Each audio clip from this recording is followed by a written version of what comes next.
In this video, I'm going to give you my definition for a look as a professional colorist, and I'm going to show you how you can use this definition to more quickly and more consistently get great looking images inside of Resolve.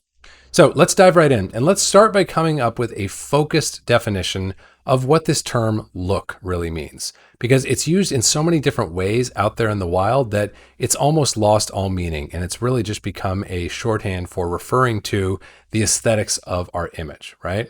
But if we want to get something out of the idea of a look, we need a bit more focus than just a general description of the way a set of images looks. I'm going to give you my definition of a look.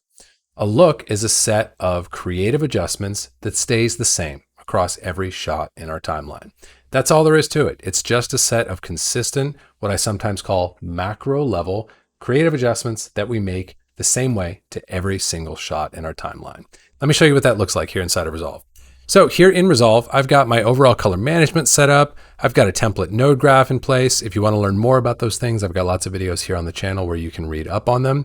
But for today, I want to jump right into implementing a look that fits the definition that I just shared, okay?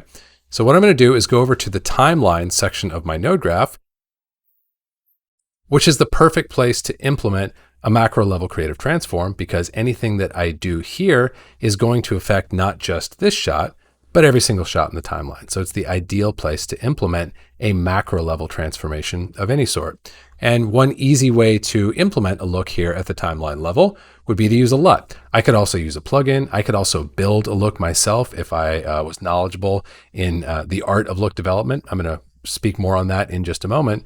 But for right now, what I want to do is use a LUT to impart a look. And one thing that I want to emphasize as we get into applying a LUT and we are talking about using a LUT is, as is always the case when we are using LUTs, you want to be very mindful of which LUT you choose and the task that you are giving to that LUT.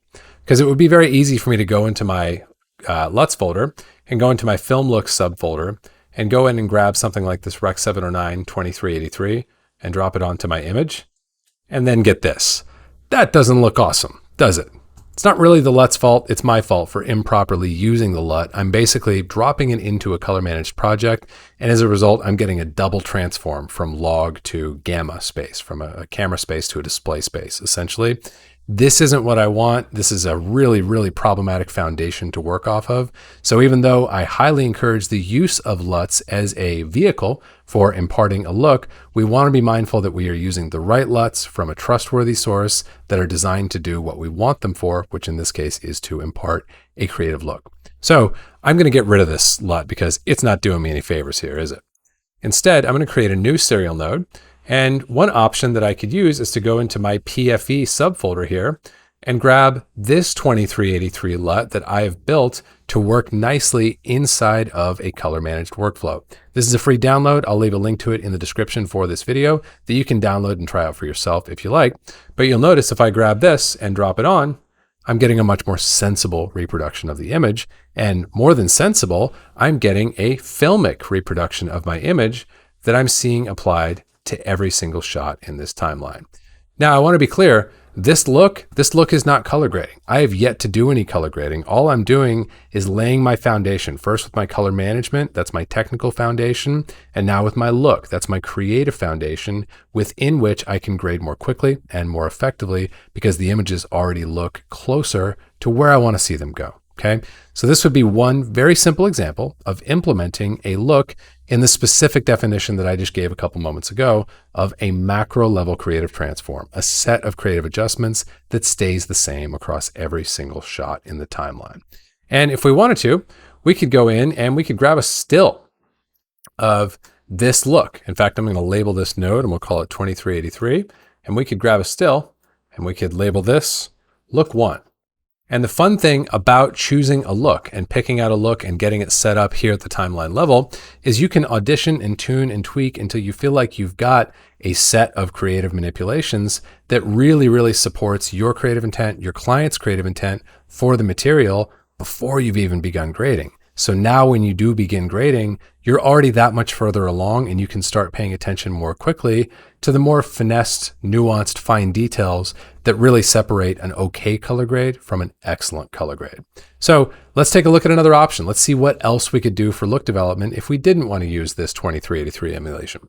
One option would be, if we go into our LUTs, to go into my CKC subfolder and then look at the Voyager LUTs here.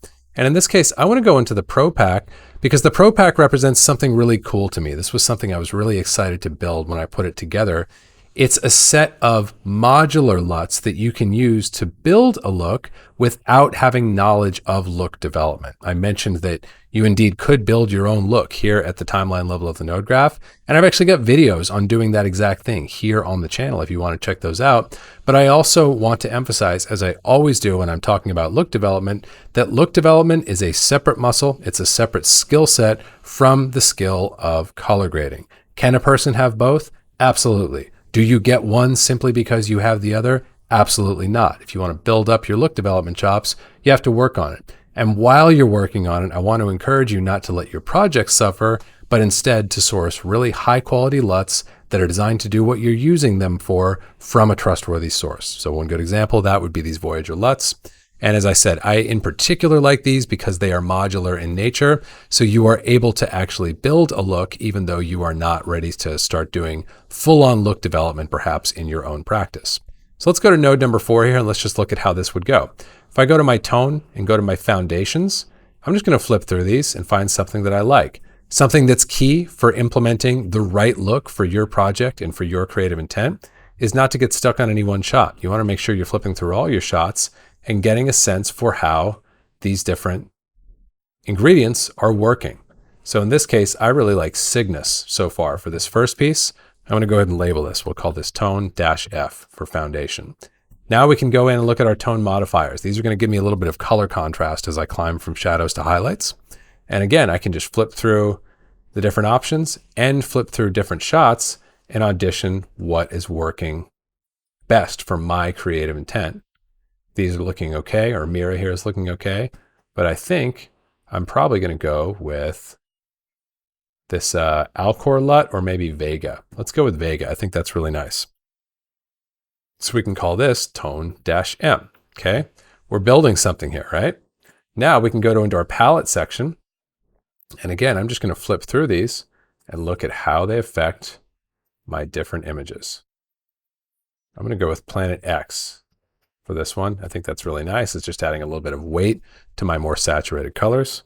So we can call that Palette F.